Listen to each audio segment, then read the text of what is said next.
हाँ साथी नमस्कार, गोमती अकेडमी सुल्तानपुर में आपका हार्दिक स्वागत है। आज हम भारतीय भूगोल के नए अध्याय भारत की तटीय सीमा या सागरी मंडल, भारत की जो सामुद्रिक सीमा है जिसको सागरी मंडल या सागरी सीमा कहा जाता है उसके विषय में बताएंगे। तो सबसे पहले हमारे चैनल को सब्सक्राइब कर लीजिए, बेल दबाकर ऑल पे क्लिक कर लीजिए जिससे सभी नोटिफिकेशन आपको मिलता रहे।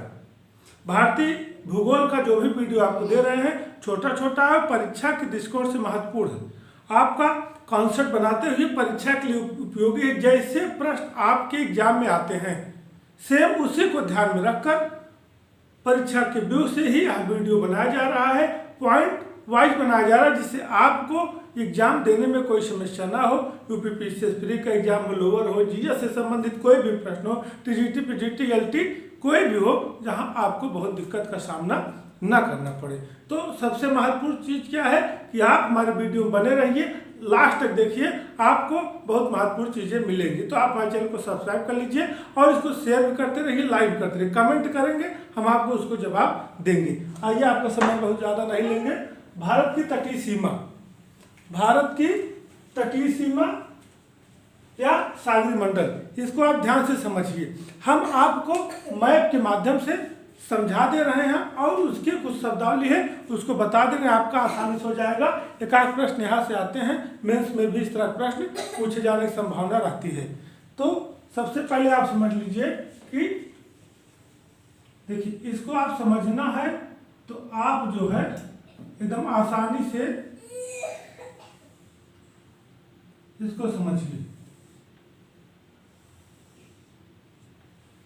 देखिए, अब आप इसके माध्यम से जब समझेंगे तो आपको दिक्कत नहीं होगी। जैसे यह स्थल है,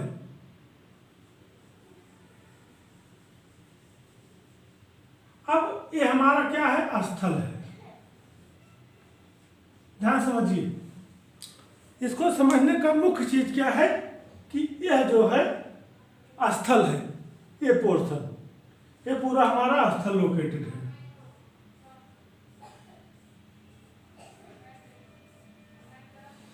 अगर ये स्थल हो गया, इधर हमारा समुद्र है। अब आप समझिए, जैसे भारत का मैप अगर आप देखते हैं, भारत का मैप ऐसे देखते हैं तो इधर हमारा बंगाल की खाड़ी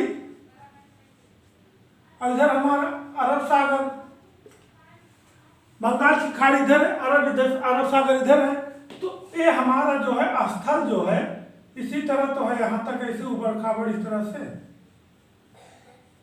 सेम। तो अब भारत का इस समुद्र में कहां तक इसका विस्तार है या हिंद महासागर में कहां तक विस्तार है, हमको इस चीज को ध्यान से समझना है कि भारत की तटीय सीमा जो तट है, ये हमारे जो तट हैं ये हमारे तट ही हैं।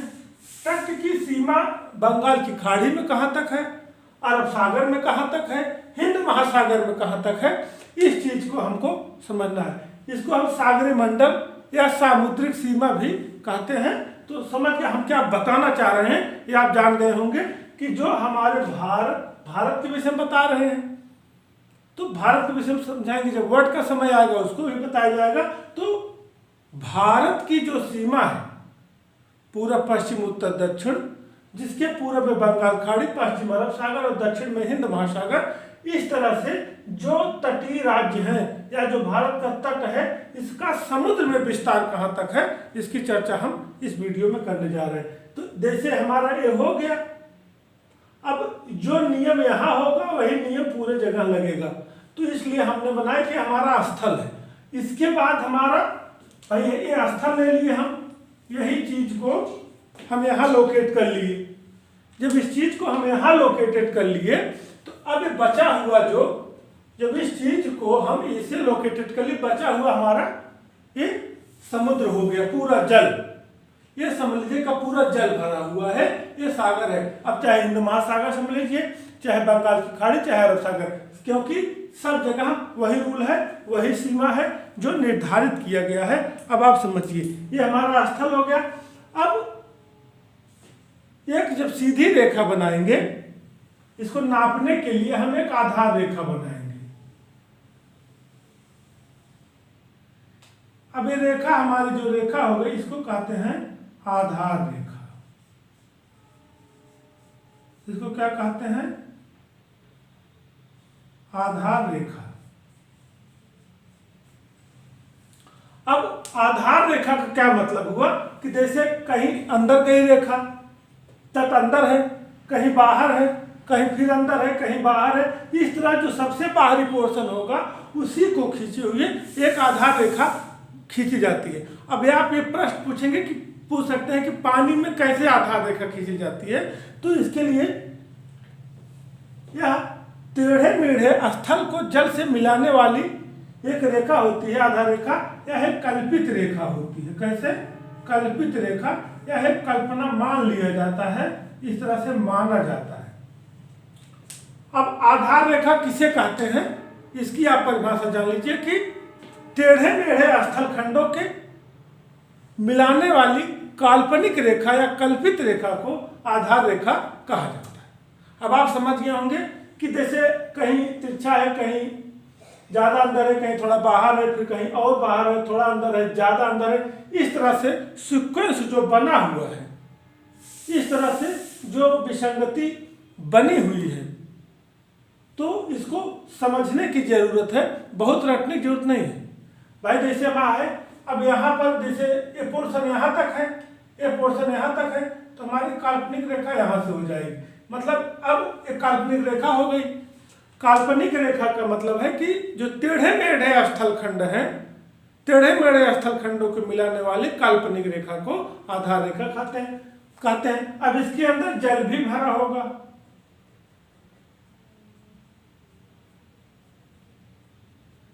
स्वाभाविक है कि स्वाभाविक क्या है कि अगर कहीं स्थल अंदर तक है तो जल अंदर तक जाएगा, कहीं स्थल बाहर तक है तो जल बाहर तक जाएगा। तो इस तरह से जल इस रेखा के अंदर, ये काल्पनिक है, जो सबसे अंदर घुसा हुआ स्थल होता है वहीं से इसको मिलाया जाता है। इसके अंदर जो जल होता है उसको कहते हैं आंतरिक जल। इसको क्या कहते हैं? आंतरिक जल। इसको कहते हैं आंतरिक जल।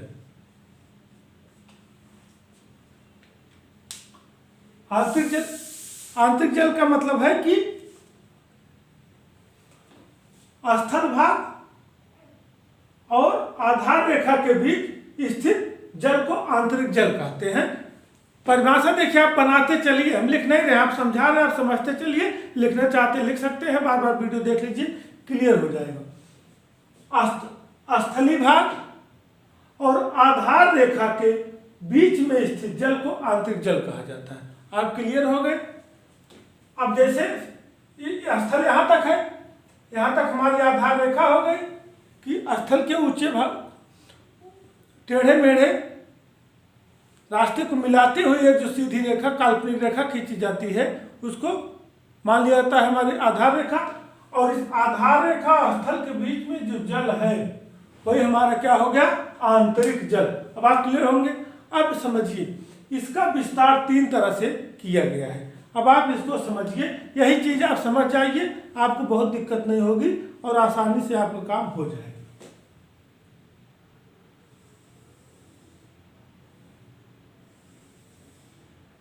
इसको 3 लेयर में आप समझिए कि फिर इधर पूरा जल ही मान के चलिए। जैसे जल यहाँ है, एक काल्पनिक रेखा है, तो सब पूरा जल ही है। अब आप समझिए, ये स्थल है, ये पूरा जल ही है। ये आधार रेखा हो गई। यहाँ से हमारा मापने का क्राइटेरिया निर्धारित होगा कि कहाँ से मापा जाए, कहाँ से मापा जाए या कहाँ से नापा जाए। तो ये जो आधार रेखा होगी यहीं से नापा जाएगा कि कितना है, ये कितना है, कितना है। इसके अंदर के जल को आंतरिक जल करेंगे। आंतरिक जल स्थल और आधार रेखा के मध्य। अब सबसे इंपॉर्टेंट चीज है, पहला क्या है कि प्रादेशिक सीमा या क्षेत्रीय सागर। इसको क्या कहते हैं? पहले को प्रादेशिक सीमा या कह लीजिए क्षेत्रीय सागर या क्षेत्रीय सागर। प्रादेशिक सीमा या क्षेत्रीय सागर, ये कितने दूरी होता है? 12 नॉटिकल मील। यह नियम मतलब हो गया क्या, नॉटिकल मील। यह नियम का मतलब आप समझिए कि नॉटिकल मील, नॉटिकल मील।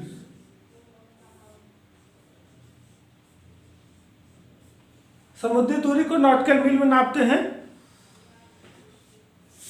या इसको समुद्री, या इसको कह सकते हैं समुद्री मील, समुद्री मील या दूरी।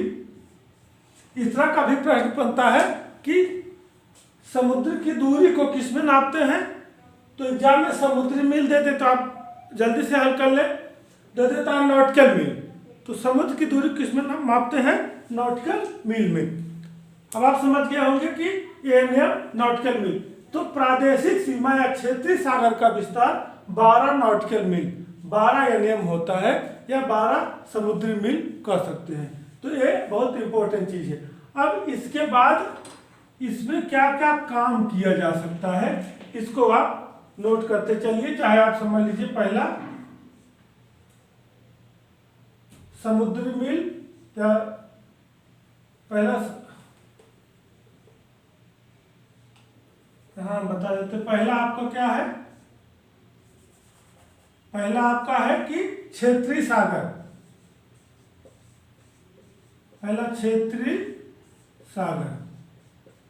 इसका विस्तार कितना होता है, 12 या नियम, 12 नॉटिकल मील। अब इसको प्रादेशिक सीमा या क्षेत्रीय सागर कहा जाता है। अब इसमें मुख्य रूप से 12 नॉटिकल मील होता है। इसमें यह भारत सरकार के अधीन होता है, यह भारत सरकार के अधीन होता है, भारत सरकार के अधीन होता है। बस ये पूरा पूरा किसके अधीन होता है, यह भारत सरकार के अधीन होता है। इसको आप समझ लीजिए, क्षेत्रीय सीमा जो होती है 12 नॉटिकल मील तक होती है, पूछा जाता है, और किसके अधीन होता है, भारत सरकार के। और उसके बाद इसमें एक चीज और बनता है कि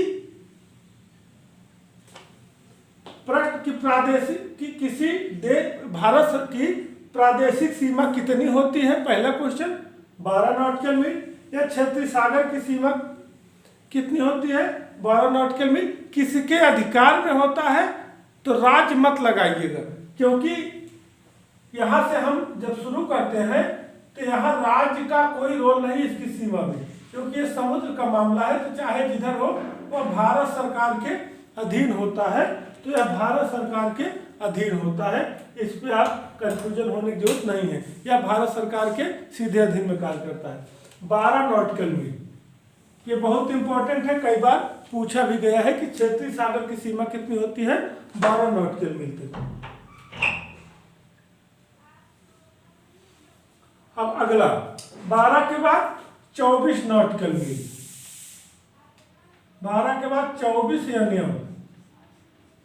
दूसरा क्या होता है, 12 नॉटिकल मील। अब होता है कि संलग्न सीमा क्षेत्र, इसको कहते हैं संलग्न सीमा क्षेत्र, दूसरे का नाम। अगर बनता है कि क्षेत्रीय सागर 12 नॉटिकल मील तक, 24 नॉटिकल मील तक किसकी सीमा होती है, संलग्न सीमा क्षेत्र, या अविच्छिन्न मंडल भी कह सकते हैं, या इसको कहते हैं कहीं कहीं आपको मिल जाता अविच्छिन्न मंडल।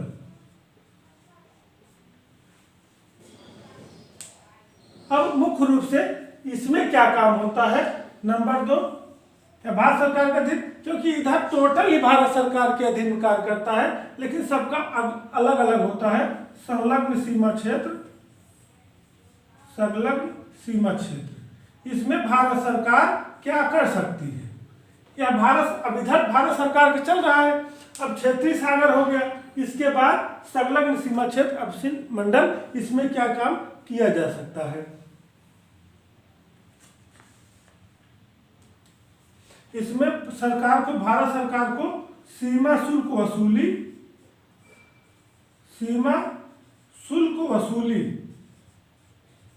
सीमा शुल्क वसूली और साफ सफाई, साफ सफाई का कार्य कर सकती है, साफ सफाई का कार्य। समझ गए होंगे कि जो अवच्छिन्न मंडल है इसमें भारत सरकार सीमा शुल्क वसूली, अगर किसी का कोई संसाधन जहाज या कोई और चीज आती है तो उसके सीमा पे आने पर उससे टैक्स ले सकती है, सीमा शुल्क ले सकती है, जिससे मतलब टैक्स जैसे लगता है कि किसी सीमा में जाने पर या कहीं आप जा रहे हैं, जब एक की सीमा समाप्त होती है दूसरे देश में, इस तरह जो टैक्स लगता है वो कर सकती है। और साफ सफाई की जिम्मेदारी भी भारत सरकार की होती है।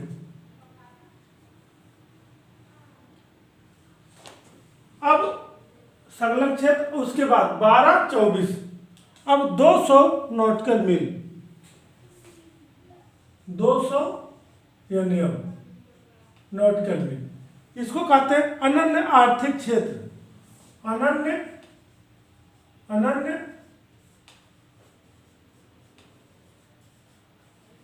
आर्थिक क्षेत्र।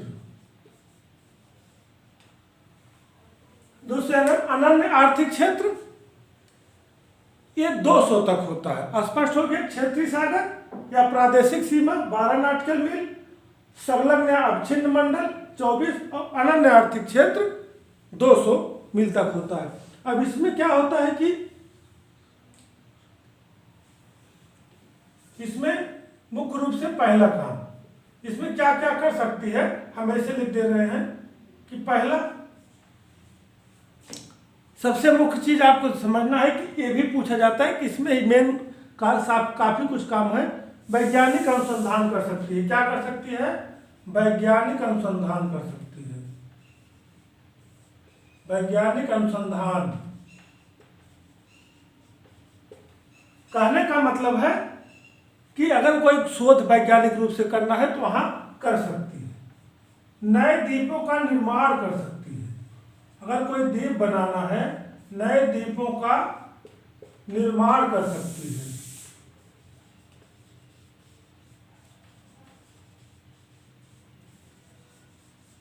नए द्वीपों का निर्माण कर सकती है, वैज्ञानिक अनुसंधान कार्य कर सकती है, नए द्वीपों का निर्माण कर सकती है। और उसके बाद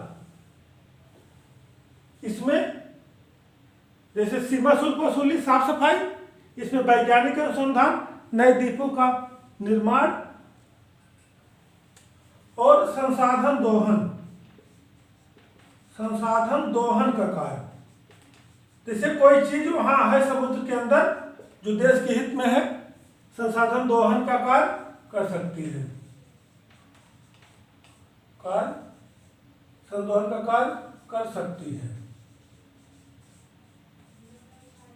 अब आप समझ गए कि जो 3 लेयर है, तो अनन्य आर्थिक क्षेत्र, इसमें वैज्ञानिक अनुसंधान कर सकती है, नए द्वीपों का निर्माण कर सकती है, संसाधन दोहन कर सकती है। अब क्लियर हो गया कि समुद्र के बाद आधार रेखा, आधार रेखा के बाद सीधे भारत सरकार का कब्जा, 12 नॉटिकल मील तक क्षेत्रीय सागर होता है। उसके बाद अवच्छिन्न मंडल 24, साफ सफाई वसूली यहाँ तक, उसके बाद वैज्ञानिक अनुसंधान हुए, संसाधन दोहन, नए द्वीप का निर्माण, इस तरह काम कर सकती है। अब आप समझ गए कि एक चीज और समझ लीजिए, समुद्र जैसे नॉटिकल मील आप समझ लिए। अब 1 नॉटिकल मील मतलब कितना होता है? 1 नॉटिकल मील मतलब 1 समुद्री मील बराबर, देखो नॉटिकल मील समुद्र की लंबाई नापते हैं, समुद्री मील भी कह सकते हैं, समुद्री दूरी भी कह सकते हैं। 1 नॉटिकल मील मतलब 1.8 मील। 1 नॉटिकल मील मतलब 1.8 मील, और 1 मील मतलब 1.6 किलोमीटर। इसको आप समझ लीजिए, याद कर भी लीजिए। अब अगर प्रश्न बनता है कि 1 नॉटिकल मील कितने मील के बराबर होता है, तो 1.8, या 1 मील कितने किलोमीटर के बराबर होता है, 1.6 किलोमीटर। अगर कोई प्रश्न घुमाता है कि 5 मील कितने किलोमीटर के बराबर होता है, तो 1.6 × 5 कर देंगे, आपका आ जाएगा। अगर ये डाटा आपको पता रहेगा कि 1 नॉटिकल मील 1.8 मील, अब 5, 6, 7, 8, 20, 25 कितने भी नॉटिकल मील में मील पूछेगा आप हल कर लेंगे। 1 मील 1.6 किलोमीटर, अब चाहे जितने मील का पूछेगा आप उसको हल कर लेंगे। तो कहने का मतलब है ये चीज आप समझिए। अब इसमें एक चीज और आपको बता दें, एक प्रश्न पूछा जाता है कि भारत की समुद्र सीमा की लंबाई कहां से नापी जाती है। भारत की समुद्र सीमा की लंबाई कहां से नापी जाती है। तो भारत जैसे प्रश्न आ गया कि भारत की समुद्र सीमा, भारत की समुद्र सीमा की माप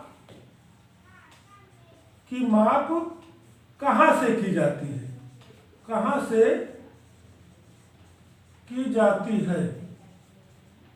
अगर यह प्रश्न बनता है कि भारत की समुद्र सीमा की माप कहां से की जाती है, जैसे हम आपको बताएं कि ये आपका ऊबड़ खाबड़ इस तरह से रेखा है। अब इस रेखा को मिलाने के लिए आधार रेखा खींची गई, जो सबसे अंतिम पॉइंट होगा, जैसे ये पॉइंट सबसे अंतिम है तो मापा यहीं से जाएगा। तो भारत में जैसे ऊबड़ खाबड़ कहां से मापा जाता है, तो अगर ये प्रश्न पूछा है भारत की समुद्र सीमा, इसका आपका आंसर सीधा सीधा हो जाएगा चेन्नई।